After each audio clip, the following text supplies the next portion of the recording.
السلام عليكم ورحمة الله تعالى وبركاته. اللهم صل وسلم وبارك على الحبيب المصطفى. اليوم جيتكم بكيكة خيالية، كيكة قمة في البنة، قمة في الروعة، طالعة خفيفة اقتصادية بزاف بزاف بنينة. ما عليكم غير تكملوا معايا الفيديو الأخير تشوفوا واش حضرناها. بحول الله شوفوا لي الشكل والقوام كيفاش طالعة، بسم الله ما شاء الله، يعني تشهي. ما عليكم غير تكملوا معايا الفيديو الأخير وتشوفوا واش حضرنا الوصفة تاعنا لنهار اليوم.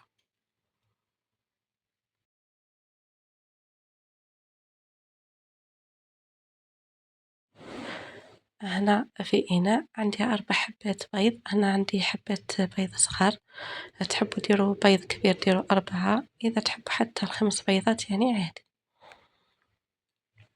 هنا فقط يكونوا بدرجة حرارة المطبخ، نديروا رشة تاع الملح، نديروا كأس ونصف من السكر العادي، هنا نطلعهم بالباتور حتى يذوب لي السكر تمامًا.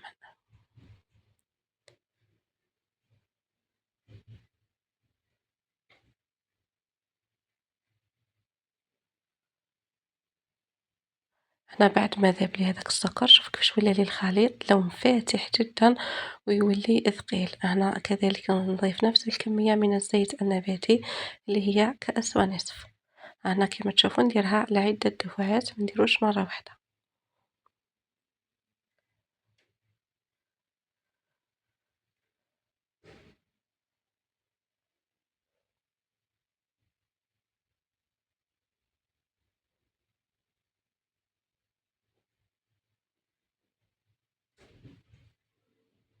بعد ما اختلط لي داك الزيت مع كامل المكونات نبدا درت هنا مبشور تاع برتقال، ديروا فاني ولا أي نكهة تفضلوا على مبشور ليمون، كذلك نفس الكمية من الحليب يكون دافي نوعًا ما شوية سخون.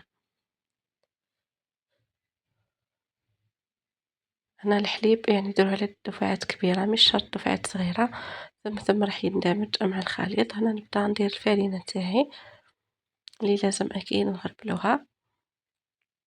شوفوا ما في العلب وشوفوا واش نلقاو فيها، يعني ما نلقاوهاش صافية تمامًا. المهم هنا الأخوات نبدا نخدم بالفوي، نستغنى هنا الباتور.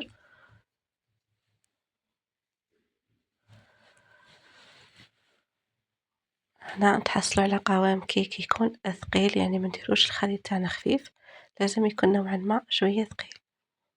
هنا درت ملعقة كبيرة من النشا كما راهو واضح في الصورة، ونزيد نكمل الباقي تاع الفرينة.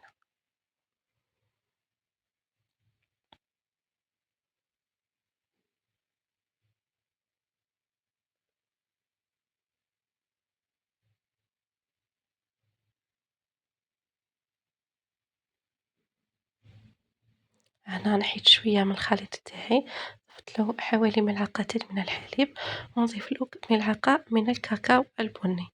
هنا الكاكاو لازم يتغربل كما هو واضح، شوفوا هنا الكويرات اللي يتشكلوا فيه. المهم هنا نخلط مليح الخليط تاعي. هنا تحبوا تقسموا كمية كيف كيف تحبوا ديروا تخلوا الأبيض أكثر من البني يعني كيما حبيتوا. هنا كنت نسيت الخميرة، يعني من حق نديرها في الأول قبل ما نقسم، لكن نسيتها للأسف. هنا درتها مع الأخير، مزيان ما نسيتهاش خلاص تالي كان هذاك الكيك ما يطلع ما والو. المهم هنا الأخوات جل من لا ينسى الكمال ربي سبحانه، هذه هي ساعة ساعة ننسى والله غالب. المهم هنا نخلّط هنا هذيك الخميرة. هنا درت حوالي كيس ونصف الخليط الأبيض وحوالي نصف كيس في الخليط البني. هنا نجيب البلة اللي راح نطيب فيه كنت دهنته بشوية تاع الزيت، يعني هنا ما يلصقش لكن للاحتياط، ورشيت عليه رشة مليحة تاع الفرينة.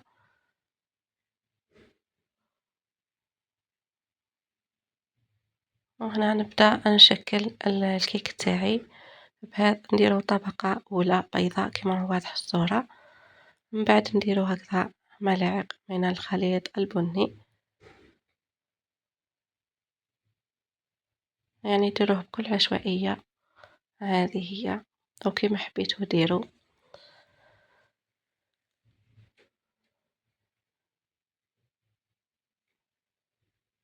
هنا فقط كي تعودو ديروا حسابكم باش تغطيو الكيك تاعكم بالطبقة البيضاء، هذه هي. وتالي من بعد ديروا واش حبيتو. نص طبقة بنية، ومن بعد نغطي عليها كذلك بطبقة بيضاء. الفرن تاعي دائمًا نشعله مسبقًا، نخليه على نار متوسطة.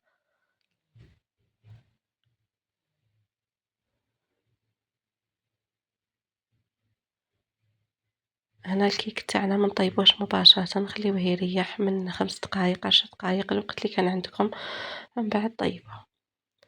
هنا فقط يطيب على نار نوعًا ما قليلة هكذا باش يطيب مليح ويطيب في غرضو، من بعد نشعلو لهم الفوق ونخرجوه. هنا نديموليو الكيك تاعنا، وهنا التزيين يرجع لكم الأخوات. أنا زينت واش كان عندي، ديروا قليل هكذا من المربى، ويعني هنا تحبوا ديروا شوكولا ديروا أي حاجة اللي حبيتوها. أنا هنا درت شوية تاع المربى مع شوية تاع كاوكاو ملحي.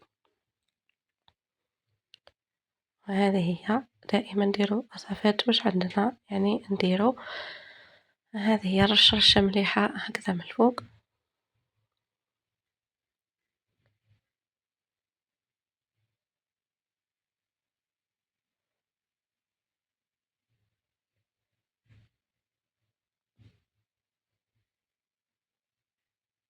هنا بعد ما درت الكاوكاو هذيك الرشة تاع الكاوكاو نزيد رشة خفيفة من السكر الناعم.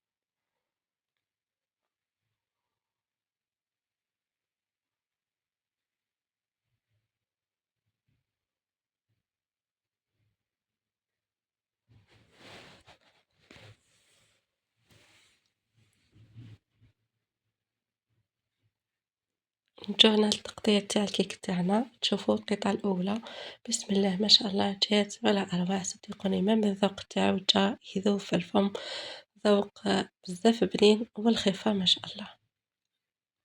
شوفوا لي الشكل القوام جا يعني ولا أروع. عليكم غير تجربوا الوصفة كيما شفتوا سهلة اقتصادية ما فيها والو.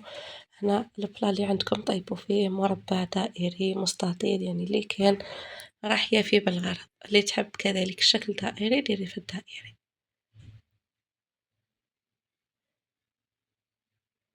أنا حبيت نقسم لكم كامل تشوفوا القطع كيفاش يجو، يعني جو بسم الله ما شاء الله.